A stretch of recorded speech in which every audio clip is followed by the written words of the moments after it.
Hello, everyone. This is Senator Joni Ernst, and thank you for joining us on our Instagram Live today. Now, we have had a lot of questions as a federal government when it comes to the Wuhan Institute of Virology and exactly how our tax dollars have been spent, if they contributed to ongoing research on coronaviruses, and how the pandemic started. And you know what? There has been a lot of input coming from an important agency out there. It is the White Coat Waste Project. And today I am going to be joined by Justin Goodman, and he'll be popping on here with us very soon, and hopefully we'll have him joining, and we'll go to it, and he'll join us and we'll talk about a few questions, get a few answers from him. But they have been very, very instrumental in finding information out for the United States government. So we have really enjoyed spending time with Justin, um, sharing these issues, the information back and forth together. And we're going to see, I can't see if it's popping up yet, but Justin, there you are. Thank you so much for joining us today on our Instagram Live. I was just telling some of our listeners about the important way that the White Coat Waste Project has contributed to what we are doing here in the United States government and trying to figure all of this out. But Justin, why don't you tell us a little bit about who you are, the organization you work with, and why it's so important we get to the bottom of the coronavirus?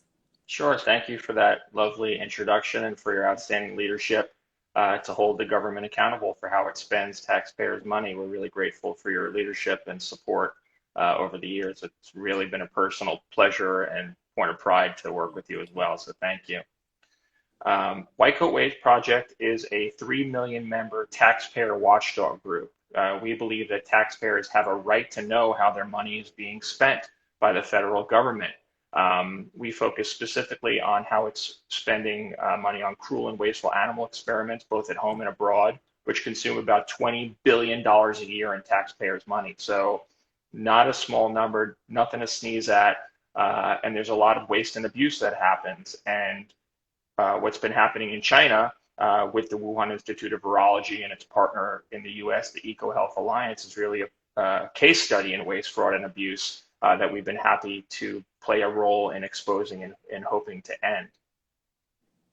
Yeah, and I appreciate that so much as you have assisted with a lot of information on wasteful projects in our federal government.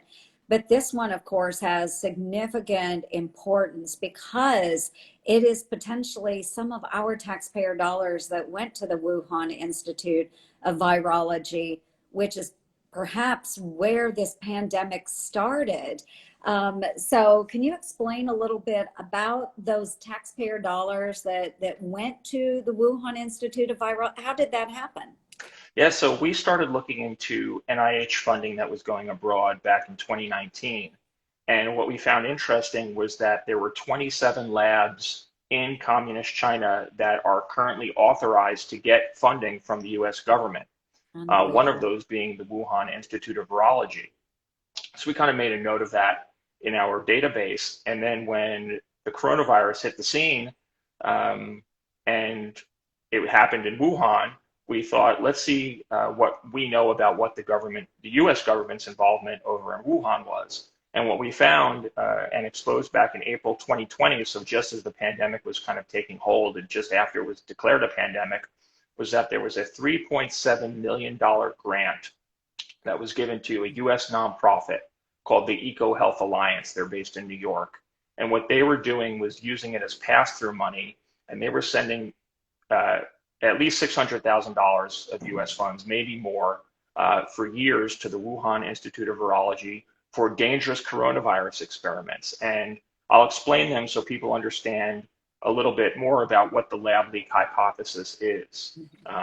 We don't believe that this is an intentional bioweapon that was unleashed, that China unleashed on its own people into the world. We believe that this was a lab accident, but here's why we think the US government is potentially involved. So we were sending this money to EcoHealth, and they were shipping it over to the Wuhan Institute of Virology. What the Wuhan Institute was doing was going to caves in southern China, collecting coronavirus infected bats, bringing them back over 1,000 miles to downtown Wuhan into a laboratory that did not have proper protections in place. They were isolating those viruses. They were then supercharging those viruses to make them more virulent, so more dangerous and more transmissible to human beings intentionally. And then they were injecting those viruses into humanized mice who had been created to have human lung cells so they could study whether these viruses that did not infect humans could be engineered to infect human beings. And this is where we believe the lab leak might have started, is they were supercharging coronaviruses to make them more transmissible to humans. Lab leaks have happened a lot, both in the US and China. There have been several SARS outbreaks in China that resulted from lab leaks. So our tax dollars were funding these experiments, these risky, these dangerous coronavirus experiments that the State Department even warned back in 2017 and 18 could have caused a pandemic, and here we are. So, Justin, to understand that, the process that you just explained, is that what we hear is the gain of function research that we hear talked about on the news? That's exactly right. It's giving a naturally occurring virus some kind of new functionality, in this case, to infect human beings specifically. And that's what they were doing over at the Wuhan Institute of Virology. And we know there's been a lot of suspicious activity there. Back in November of 2019, so at the very, very beginning of COVID, when we first started hearing about it, there's reports by the State Department and others that 3 researchers at the Wuhan Institute of Virology came down with COVID-like symptoms and had to be hospitalized. There's also a report that came out recently that the wife of a Wuhan Institute of Virology researcher had came down with COVID-like symptoms and died in December of 2019. So again, before this became a pandemic, but if we're looking for the epicenter of where this happened, many, many signs point to the Wuhan Institute of Virology. And the reason why White Coat Waste Project, I know you're concerned about this, many people are concerned about the potential lab leak and why it's gaining favor with the intelligence community, the administration, certainly with Congress, is that there's way more circumstantial evidence right now pointing to the Wuhan Institute of Virology as the problem rather than a natural spillover event. They've tested over 80,000 animal samples from Wuhan and other places in China, and they have not identified a single animal that had coronavirus and could have passed it to human beings. However, on the flip side of that, we have all of this circumstantial evidence, and we know that the US was funding these experiments to create a virus that is very similar to what we now know as SARS-CoV-2. Right, and it is so important. And in representing the folks from Iowa, and of course wanting to make sure that we don't see a pandemic ever again, noble goal. But in order to do that, we have to understand what those origins are. And so kudos to you, Justin, and your team for actively engaging and ferreting out some of this information. We have to hold the parties responsible accountable. So that's maybe the next question is, how do we hold China? How do we hold the laboratory accountable? What can we do to prevent this in the future? Well, I think one of the big problems that we're facing right now that could have contributed to the situation with the Wuhan Institute of Virology is a staggering lack of transparency and accountability in how taxpayers' money is being spent. The EcoHealth Alliance was sending money to the Wuhan Institute of Virology for about 5 years, and no one knew it. One of the reasons a lot of people didn't know it is because they were consistently violating federal law that says whenever you put out a press release or other public statement about research you're doing, you have to include that it was funded by the federal government and exactly how much you were spending of federal tax dollars.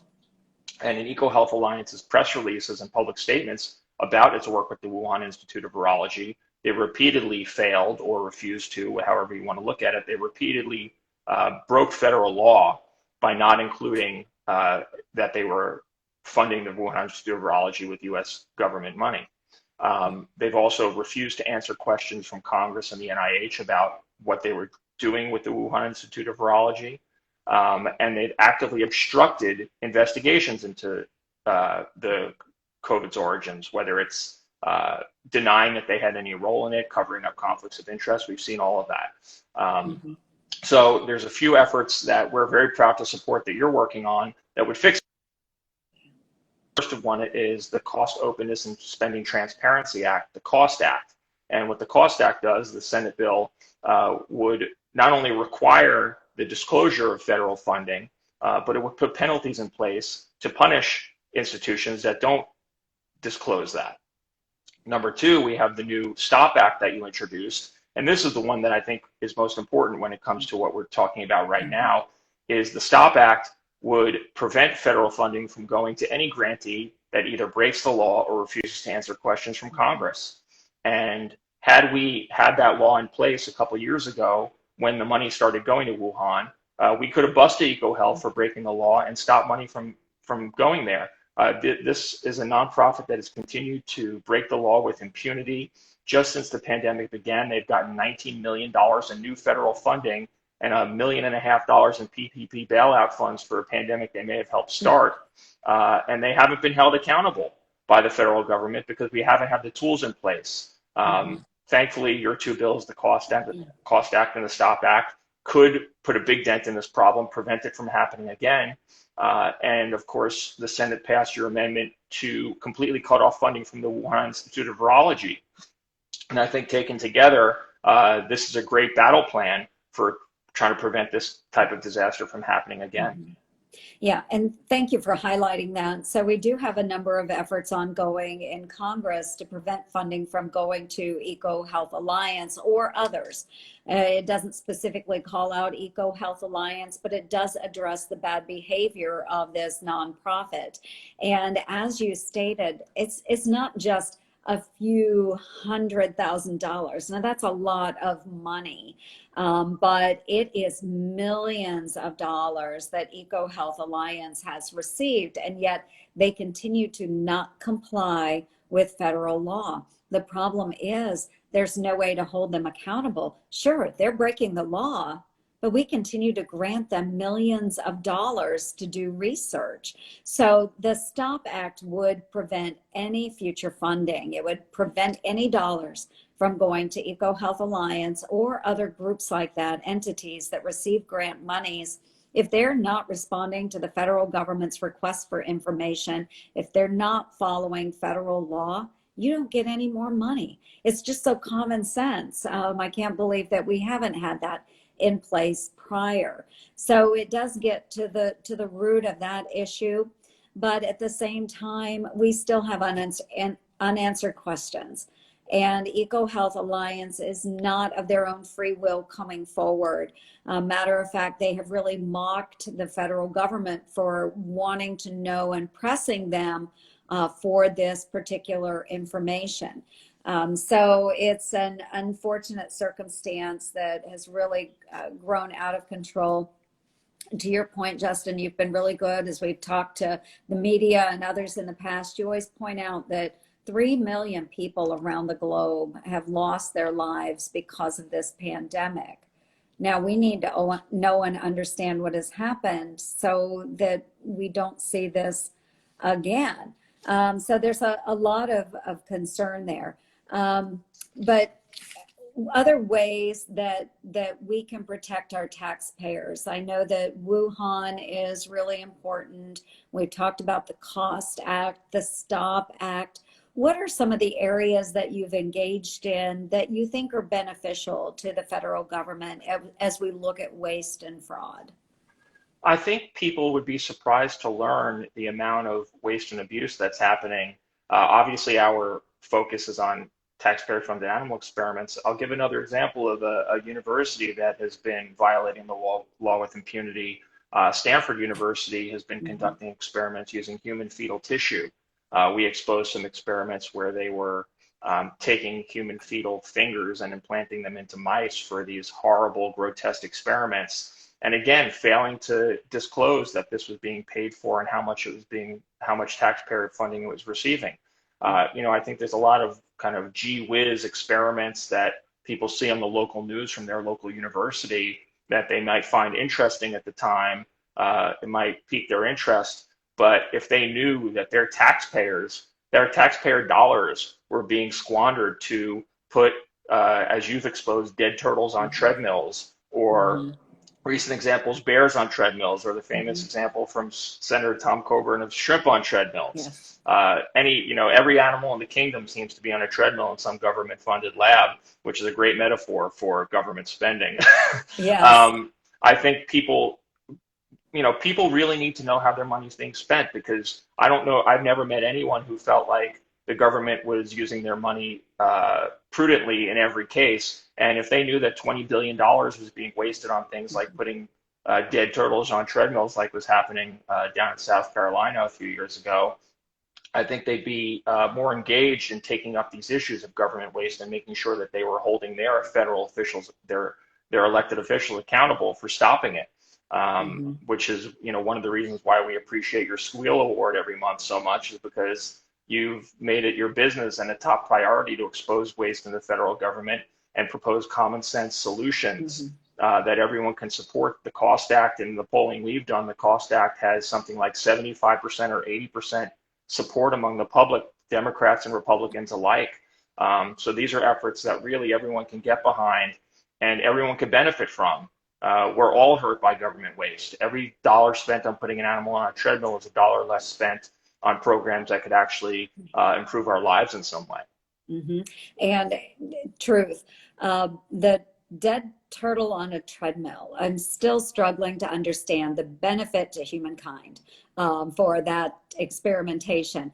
And for everyone that's listening out there as well, one of the actual examples that I used as we were debating funding that's going to the NIH and other governmental bodies like that, the shrimp on a treadmill. Everybody has heard that example. Well, I now know that shrimp can run 66 feet per minute on a treadmill. That is a statistic that will forever be burned in my brain, but I'm still trying to figure out how does that improve my life? So exactly. And White Coat has been so good at uncovering so much of the waste that is in our federal government. And it really is very disheartening, I think, for so many Americans to know that the federal government is pulling a dollar out of their pocketbook or out of their wallet to spend on projects like this. And so we have to be watchful about some of these grants that are going out there. And then we need to be able to cut them off if they are not working towards a better goal for all US taxpayers. How does this make our lives better?